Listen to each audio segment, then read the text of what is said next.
93 FM. 93 FM. Equinox. Radio.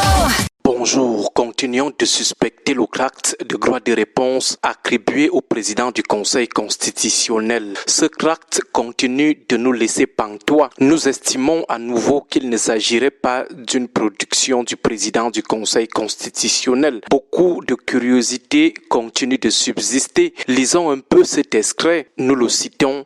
Quant à la présence du préfet à l'Assemblée concernée, il n'y a rien de surprenant puisque les problèmes de développement de sa circonscription relève de sa compétence. Fin de citation. En relisant cet extrait, on est une fois de plus conforté à l'idée qu'il n'y a pas de crime parfait et que l'auteur aurait été pris le doigt trempé dans le pot de confiture. Si on admet finalement que c'est le président du Conseil constitutionnel qui a écrit cela, alors on a quelques interrogations. Est-il devenu le porte-parole du préfet d'Union Esso?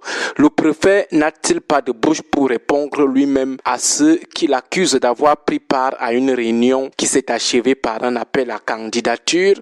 Pourquoi le président du Conseil constitutionnel se précipiterait-il pour répondre à la place du préfet? Est-il son avocat? Pourquoi tant de générosité? C'était quoi la nécessité de prendre aussi la défense du préfet dans son droit de réponse? Ça questionne quand même. Aurait-il été mandaté par ce dernier pour expliquer aussi à l'opinion le bien fondé de sa présence à cette réunion motion de soutien? En plus, il est dit dans le tract en circulation que le président du Conseil constitutionnel s'était retiré de la salle après l'ouverture des travaux.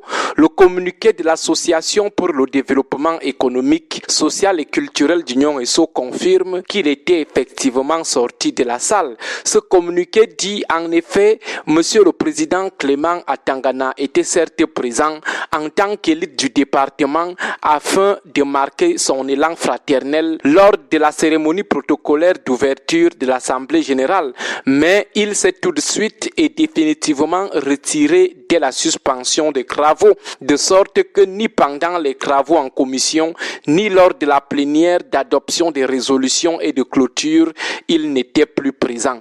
Alors, si le président du Conseil constitutionnel était déjà lui parti, c'est-à-dire il était sorti net après la phase protocolaire, est-ce qu'il pouvait alors voir ce que le préfet aurait pu faire derrière lui? Comment peut-il boire le caddie du préfet alors qu'il ne sait pas ce que le préfet pouvait bien rester faire derrière lui? Par exemple, être présent jusqu'à l'appel à candidature. Pourquoi veut-il boire le caddie du préfet alors que lui, le président du Conseil constitutionnel, était déjà lui parti depuis? Autre question, comment quand lui, le président du Conseil constitutionnel, décide de quitter la salle, lui qui est même fils d'Union Esso, lui qui est même élite d'Union Esso, membre de l'association, comment lui, il abandonne les travaux, mais le préfet, lui, reste en salle? Disons, lui, il quitte la salle parce qu'il ne veut pas se mêler à l'appel à candidature par rapport à sa fonction qui exige la neutralité. Comment le préfet ne sort pas aussi, sachant que son nom pourrait aussi être gâté après? Pourquoi le président du Conseil constitutionnel n'avait-il pas tiré le préfet quand il quittait la salle? D'ailleurs, pourquoi ce dernier quitte-t-il la salle? C'était quoi la raison? Avait-il eu une urgence? Fuyait-il l'appel à candidature qu'il avait senti venir? Si oui, pourquoi n'avait-il pas aussi alerté le préfet en lui disant « Mon frère, ça sent mauvais, sortons-nous vite, nos casquettes ne nous permettent pas d'être présents à un appel à candidature ». C'est un peu curieux. Autre chose qui laisse l'impression que le tract de droit de réponse en circulation est une réaction désespérée de quelqu'un pris le doigt dans le pot de confiture.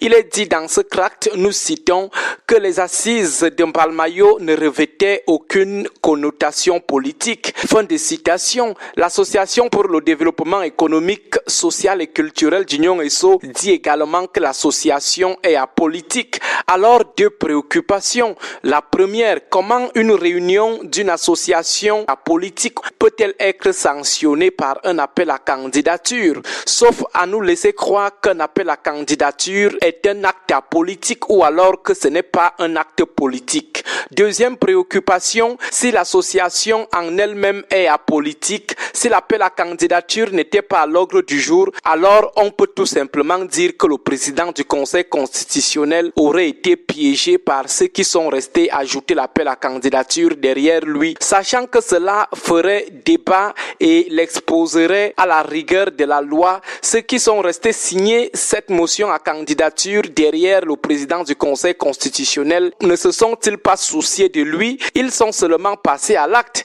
Alors on peut dire que l'homme aurait été piégé par ses camarades d'Union ESSO. Certainement ses ennemis tapis dans l'ombre dans le département d'Union ESSO. En tout cas, ce qu'ils ont fait là n'a pas été bon. Profiter de la présence d'un président du Conseil constitutionnel à une réunion pour rester après mettre l'appel à candidature parmi les résolutions de la dite réunion, ce n'est pas juste. Ils ont décidé de livrer le président du Conseil constitutionnel à la vindicte de l'opinion et des tribunaux. Rendez-vous demain pour la suite du décryptage de ce scandale politique en revenant sur la distance que devraient observer les dirigeants de certaines institutions afin de garder leur impartialité. Bonne journée à vous tous. 93 FM.